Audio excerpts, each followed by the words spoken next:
কতটা নিষ্ঠুর বাস্তবতা যে তুমি না চাইতেই অফুরন্ত ভালোবাসা পেয়ে যাচ্ছ। মন খারাপ থাকলে সহজেই আমার সঙ্গ পেয়ে যাও, কথা বলার জন্য আমার মতো মানুষকে পেয়ে যাও। কতটা সৌভাগ্য তোমার। আর এদিকে আমার বেলায় দেখো, তুমি আমার ভাগ্যেই নেই। তাই তো এটা আমার চরম দুর্ভাগ্য। কিন্তু তুমি আমার নির্ণয়ে আগেও যেমন ছিলে, এখনো আছো। তুমি আমার চাহিদার আকাঙ্ক্ষাতে আছো, প্রয়োজনে আছো, ইচ্ছাতে আছো। তুমি আমার ভালোবাসাতে এখনো আছো আর থাকবে।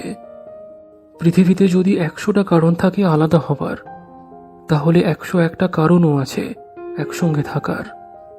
লং ডিস্ট্যান্স সম্পর্কগুলো না খুবই কঠিন হয়, সত্যি খুবই কঠিন।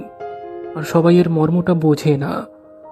যেখানে 1000টা কারণ থাকে অবিশ্বাস করার জন্য, শত শত কারণ উঠে আসে সন্দেহ করার জন্য।